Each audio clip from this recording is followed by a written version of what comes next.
So, okay po mga kalingap, magandang buhay muli, Analisa Reality Vlog. So, dating gawi, kunti lang to, re-reactionan ko lang yung aking napanood. Habang uploading po yung aking isang reaction, habang inaantay ko siya. So, ako po yung umiikot din naman, nanonood ako sa ka-business official. Pero syempre, nandyan lang ho tayo, silent lang. Pero ito ngayon, magre-reaction ako. Kasi napanood ko yung reaction. Masasabi mo reaction yun, ni Istong.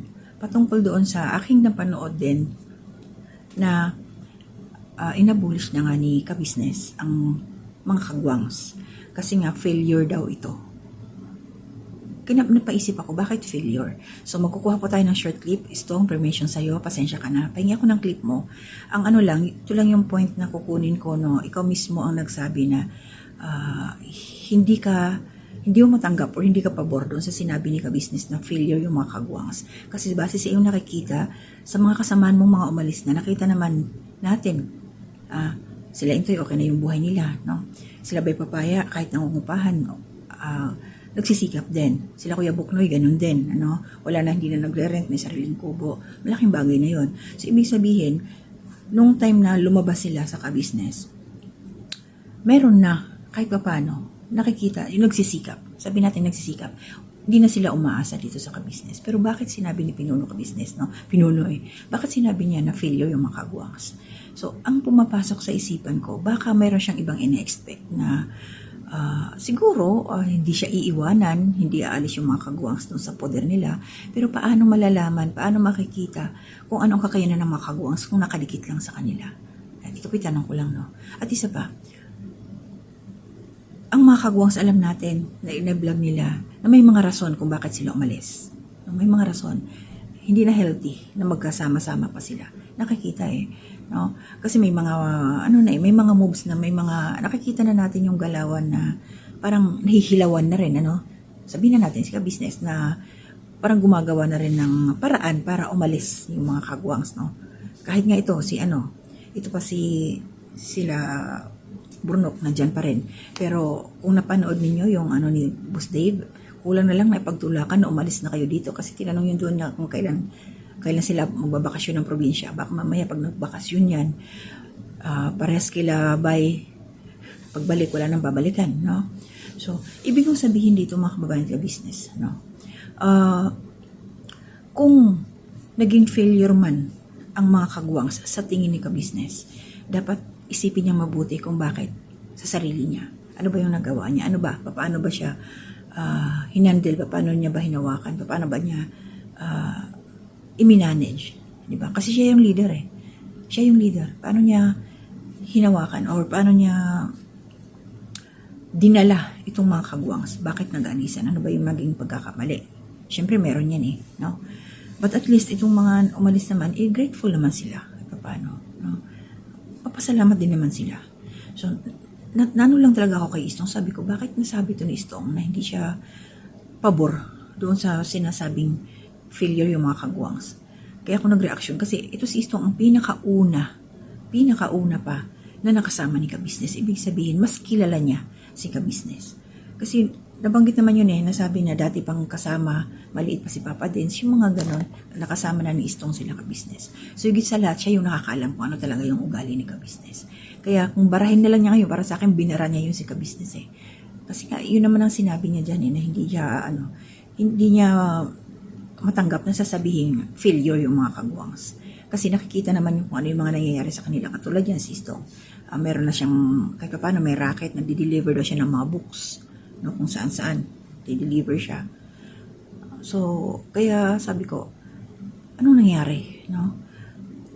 Tapos, ang mga naiwan ngayon, ilan-ilan na lang sila doon. Chinek ko pa kung sino yung nag-change name. Ayun lang, si Bay Papaya.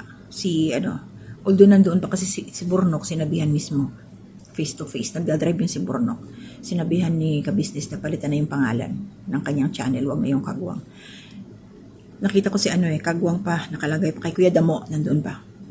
Kagwang pa, si Bugi kagwang pa din na nakalagay. Baka hindi pa nila nasisilip. Kasi yung mga naalisan lang si Istong, syempre sila Bay, wala na din.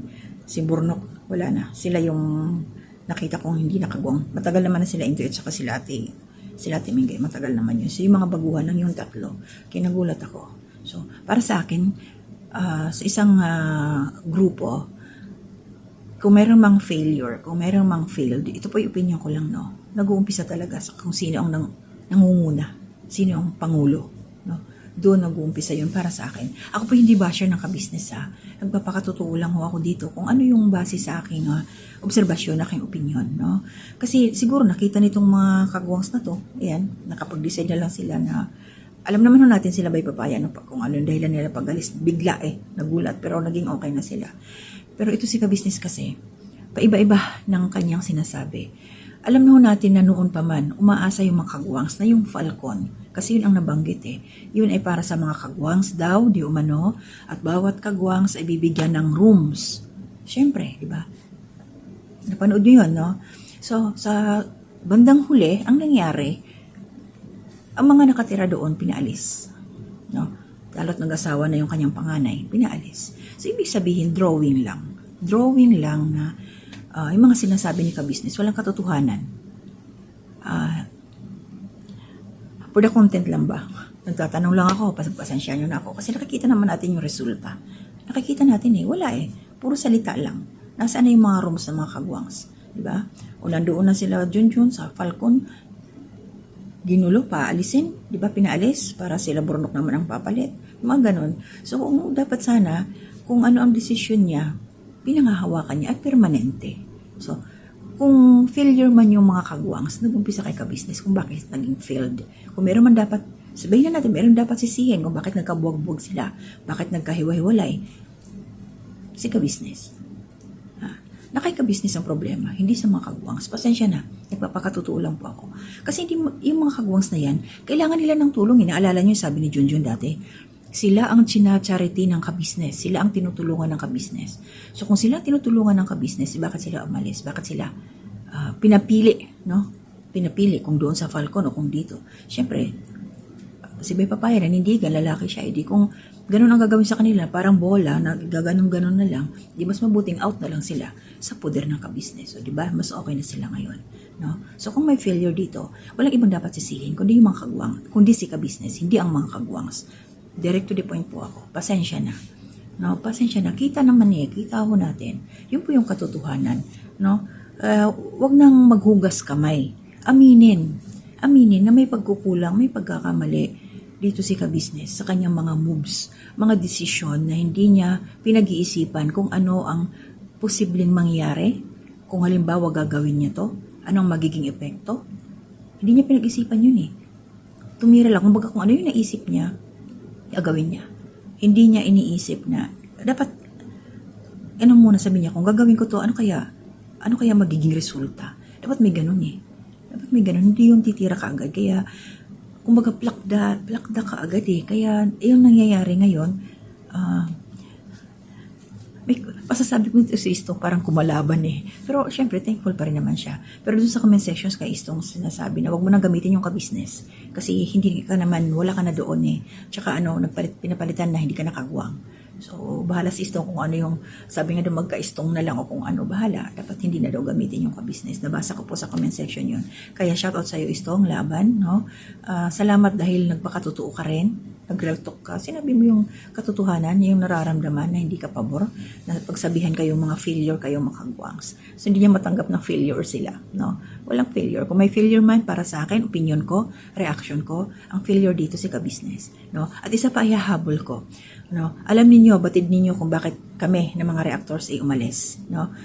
Isa rin sa failure kasi nga sinisi kami noon, no, ni Papa Dins na kaya daw humihina yung views nila dahil sa mga reactors.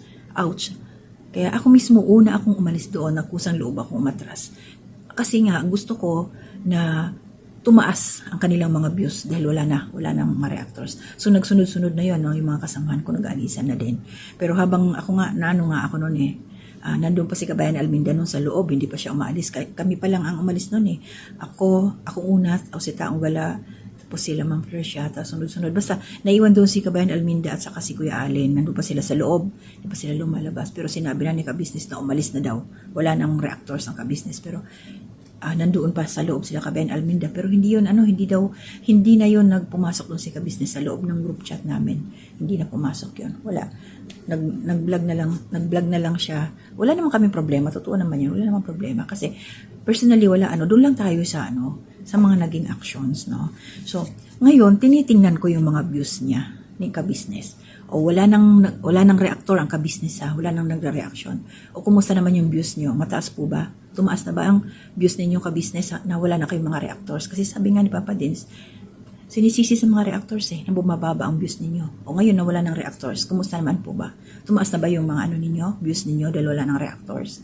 Wala ng reactors ang Ka-Business. Sa totoo lang tinitingnan ko, mataas lang yung views nila dahil kay Bong, no? Si Bong ang nagpapataas ng mga views nila. Kahit salbahe ito si Bong, salbahe, sama ng bibig, no? Kahit pasaway ito si Bong, may mga nanonood pa din, no? Makulit pa rin, pero naibenta na yung bahay niya, at good luck kay Bong, may bagong pang-vlog siya, no? May bagong pang-vlog si Bong. So, yun lang yung sa akin. Ako'y nagpakatotoo lang, reaction lang po ito, opinion ko lang to, base sa aking mga naobserbahan. Shoutout talaga kay Istong, ang lakas ng kanyang loob na talagang kontrahin yung sinabi ni Ka-Business. So, hindi sila failure. Ang failure dito para sa akin, no? Ang nangunguna, ang nangungulo, no? Katulad sa amin, no? Nag-alisan kami, pero ngayon wala namang nangyari sa channel. Ganun pa rin naman, bumababa. Mababa, no? So, sa comment section sabi nila, kung ganyan ang nangyayari, si Ka-Business talaga ang may dito, may problema. Hindi yung mga tao nakapaligid sa kanya, no? Kasi grabe kung failure, tingnan ninyo, no? Sandali lang. Sila yung mga kagwang sa pakinabangan naman niya yun mga failure, masasabi niyang failure na yung halos yung mga vlogs niya nandoon yung mga kagwang, so hindi pa sila nagkakaiwalay. Paano failure yun? Nakatulong sa kanyang channel din.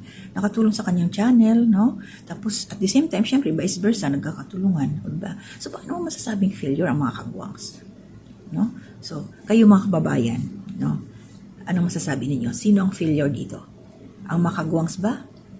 O mismo ang nangunguna? Ang pangulo? Okay. Si Pinuno. Ayan. Sino ang failure? Mag-comment lang po kayo dyan. O sana kayo magagalit, no? Hindi ho ako basher, inuulit ko, hindi ho ako basher ng Ka-Business. Ako po'y nagpapakatotoo lamang kung ano man ang aking mga napanood. Nandiyan ako, kasama niyo ako nanonood, no?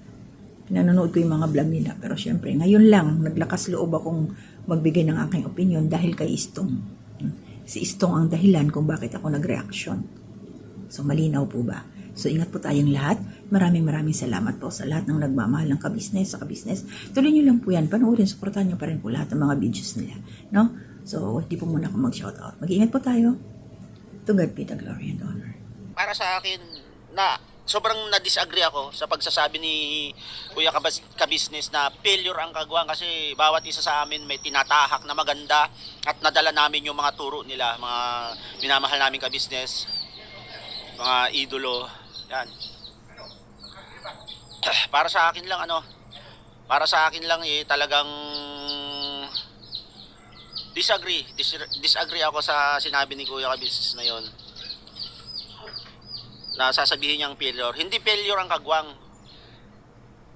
Kaya niya sinabing failure ba dahil iniwan siya o umalis? Hindi naman, ang kung tutusin, hindi iniwan.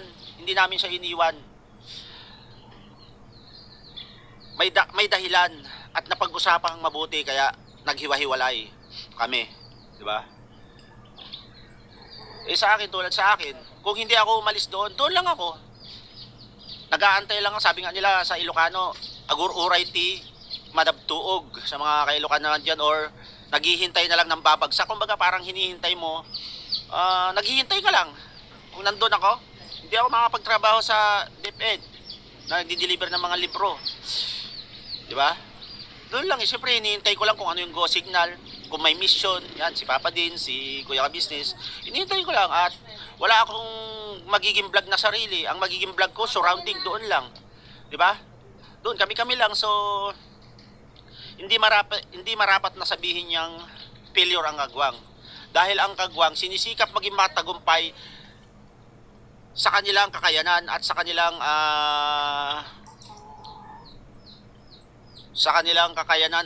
talento, 'di ba? Kasi kung masasabi mong failure ang ginawa mong grupo, hindi kami nakakapag-vlog, hindi kami nagpapatuloy sa pagbablog. At, di ba, ina-apply namin yung mga natutunan namin sa'yo, di ba, kuya? So, kasi ang mahirap sa atin, yung, alam mo yung bugso ng damdamin natin, siguro, aminin na siguro ng business official na masama ang loob nila, di ba? Simula nung, siyempre kahit sino naman, di ba? Kasi ang ina-expect talaga, walang iwanan hanggang dulo.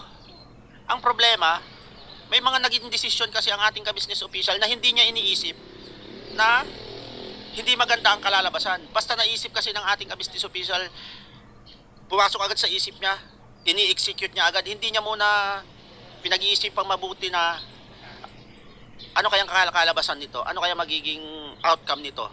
So, pag naisip niya, gagawin niya na agad, hindi niya alam, lalo-lalo na yung ang matindi yung kasi kila Junjun. Sa akin walang problema nung nagpaalam dahil actually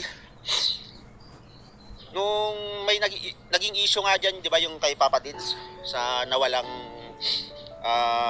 pera. Ako wala sa isip kong umalis. Mag-i-stay ako. Mag-i-stay sana ako.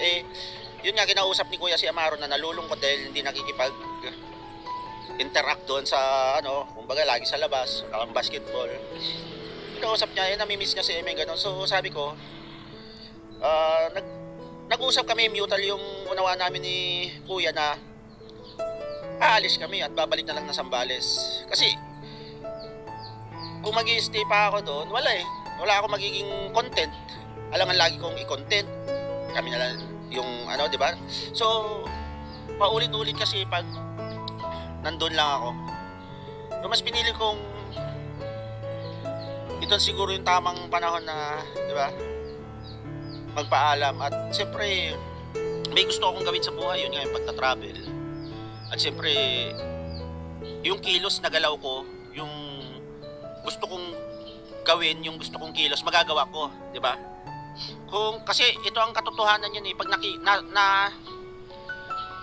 nakikitira ka sa isang bahay, andun yung hindi mo magagawa yung kilos mo Kailangan makisama. Siyempre, kailangan makisama ka at kailangan magpakita ka ng kagandahang asal at ugali.